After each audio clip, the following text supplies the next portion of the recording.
और वहीं बांकीपुर उपचुनाव में हार के बाद बिहार बीजेपी में बड़े फेरबदल के संकेत सामने आ रहे हैं।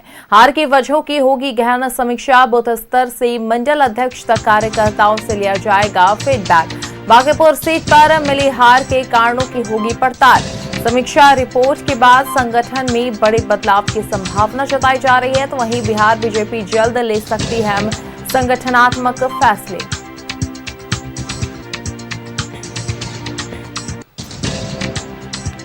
लगातार खबर आपको पटना से बताते चल रहे हैं, जहां बांकीपुर उपचुनाव में हार के बाद बिहार बीजेपी में बड़े फेरबदल के संकेत सामने आ रहे हैं।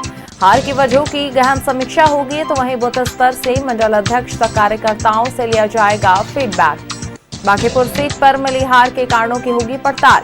समीक्षा रिपोर्ट के बाद संगठन में बड़े बदलाव की संभावना है। तो वहीं बिहार बीजेपी जल्द ले सकती है अहम संगठनात्मक फैसले।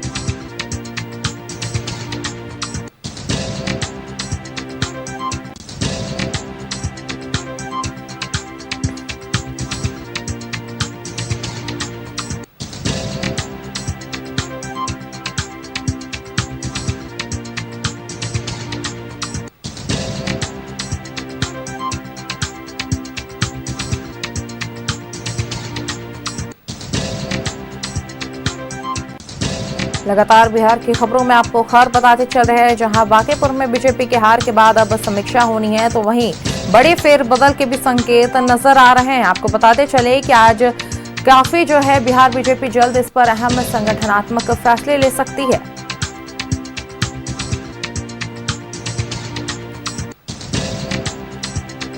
बिहार की वजहों की गहन समीक्षा की जाएगी। इसके साथ ही आपको बताते चले कि बीजेपी लगातार इस पर चर्चाएं कर रही है। बूथ स्तर से मंडल अध्यक्ष तक कार्यकर्ताओं से लिया जाएगा फीडबैक।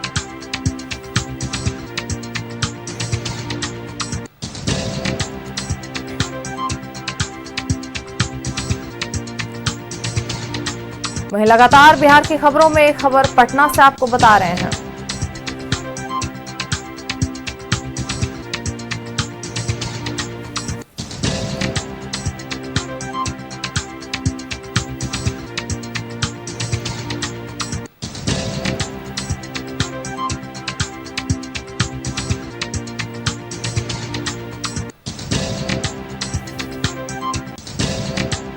लगातार खबर आपको बता रहे हैं पटना से, जहां बांकीपुर उपचुनाव में हार के बाद बीजेपी समीक्षा करेगी। तो वहीं बड़े फेरबदल के संकेत भी नजर आ रहे हैं।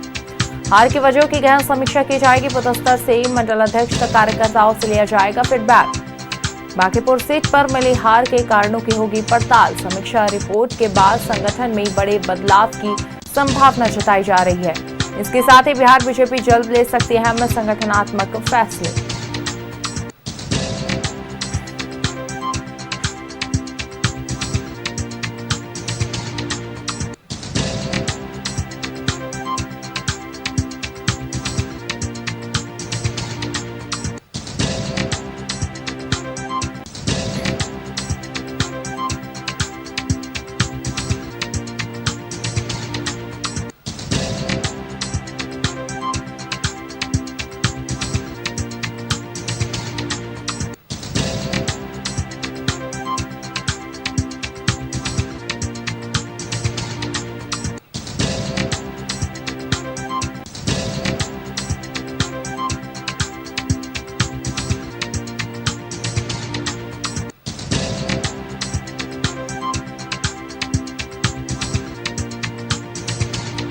लगातार खबर आपको बताते चल रहे हैं, जहां बांकीपुर उपचुनाव में हार के बाद बीजेपी में बड़ा फेरबदल के संकेत नजर आ रहे हैं। बांकीपुर सीट पर मिली हार के कारणों की होगी पड़ताल। समीक्षा रिपोर्ट के बाद संगठन में बड़े बदलाव की संभावना भी जताई जा रही है। तो बिहार बीजेपी जल्द ले सकती है अहम संगठनात्मक फैसले। बांकीपुर उपचुनाव में हार के बाद बिहार बीजेपी में बड़े फेरबदल के संकेत। हार की वजहों की होगी गहन समीक्षा। बूथ स्तर में से मंडल अध्यक्ष तक कार्यकर्ताओं से लिया जाएगा फीडबैक।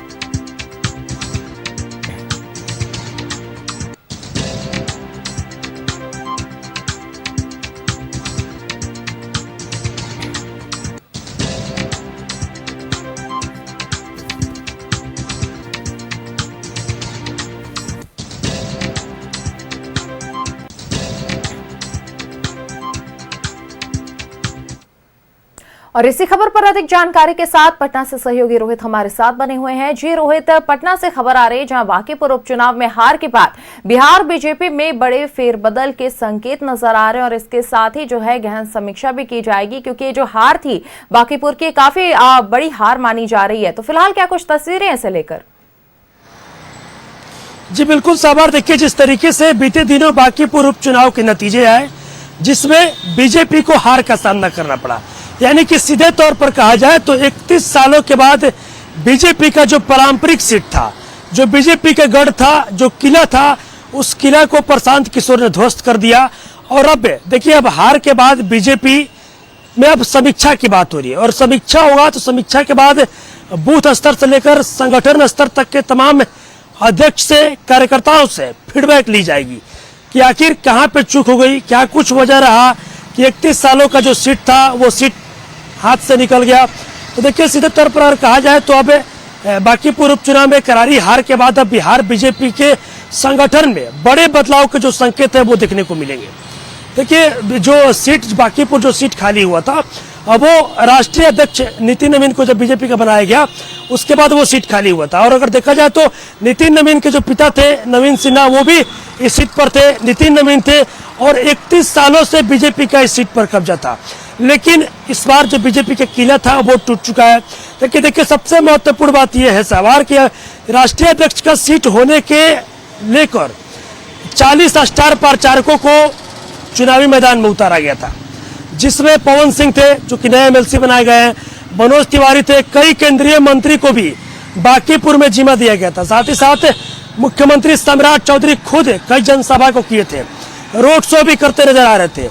और वही बीजेपी के जो राष्ट्रीय अध्यक्ष नितिन नवीन, वो भी बिहार कई दफा आए थे, उन्होंने भी रोड शो किया था। लेकिन उसके बावजूद भी बीजेपी को हार का सामना करना पड़ा। यानी कि सीधे तौर पर कहा जाए तो बीजेपी का जो माइक्रो मैनेजमेंट था, देखिए 8000 जो बीजेपी के कार्यकर्ता थे और वो जनसंपर्क लगातार बांकीपुर में कर रहे थे, लेकिन उसके बावजूद भी बीजेपी को हार का सामना करना पड़ा। और देखिए, अब हार के बाद बीजेपी के अंदर समीक्षा की तो बात उठ ही रही है, लेकिन अब एनडीए के अंदर भी खटपट जो है वो दिखाई देने लगा है।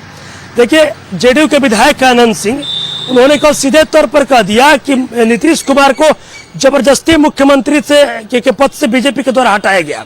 इसका जो खामियाजा है वो बांकीपुर के चुनाव में भुगतना पड़ा बीजेपी को।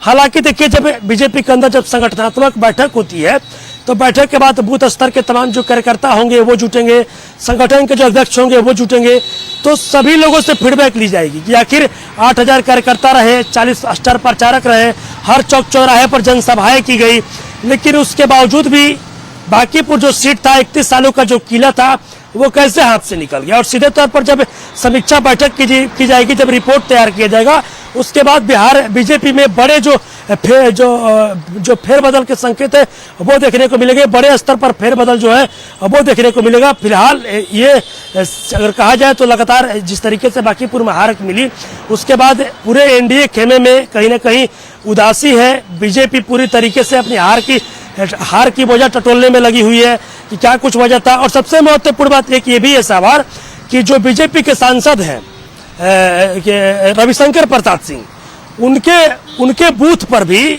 जो अगर देखा जाए तो प्रशांत किशोर लीड करते दिख रहे थे। बीजेपी कोटे से मंत्री हैं रामकृपाल यादव बिहार सरकार में, उनके सीट पर भी अगर देखा जाए तो प्रशांत किशोर लीड करते नजर आते हैं। सीधे तौर पर कहा जाए तो 422 जो मतदान केंद्र बनाए गए थे, 422 में से लगभग 400 मतदान केंद्रों पर प्रशांत किशोर को बड़ी जो बढ़त थी वो मिलता दिखा, लीड करते दिखे। तो सीधे तौर पर अगर कहा जाए तो देखिए, लगातार बीजेपी बांकीपुर सीट को लेकर पूरी तरीके से स्वस्थ थी कि बांकीपुर जो सीट है वो 31 सालों का पारंपरिक सीट है, 31 सालों से उस पर गढ़ है, हम लोग जीत ही जाएंगे। लेकिन नतीजा ये हुआ कि जब मतों की गिनती हुई, जब मतगणना हुआ, तो बीजेपी का 31 सालों का जो किला था वो 30 दिनों में प्रशांत किशोर ने ध्वस्त कर दिया और बांकीपुर पर जीत हासिल की। हालांकि अब देखिए, बीजेपी की तरफ से जो राष्ट्रीय अध्यक्ष है नितिन नवीन, उन्होंने भी कहा है साथ ही साथ जो बिहार बीजेपी के प्रदेश अध्यक्ष संजय सरावगी, उन्होंने भी कहा है कि हार की समीक्षा की जाएगी बूथ स्तर से लेकर मंडल अध्यक्ष तक, और तमाम लोग जिनको बांकीपुर की जिम्मेवारी दी गई थी, वो केंद्रीय मंत्री हो या फिर संगठन के तमाम जो लोग हो, हर लोगों के साथ बैठकर हर एक चीजों पर फीडबैक ली जाएगी कि कहाँ कुछ कमी रह गया, क्या कुछ चूक रहेगा, और उसके बाद रिपोर्ट तैयार किया जाएगा। और रिपोर्ट तैयार करने के बाद बिहार बीजेपी में बड़े जो फेरबदल है वो देखने को मिल सकते हैं। सवाल जी बिल्कुल रोहित, जहां लगातार जो है मंथन जारी है, इस हार पर समीक्षा भी अब जारी। अब देखना होगा कि आगे क्या कुछ तस्वीरें सामने आती। बहुत बहुत शुक्रिया रोहित हमारे साथ जुड़ने के लिए और तमाम जानकारी साझा करने के लिए।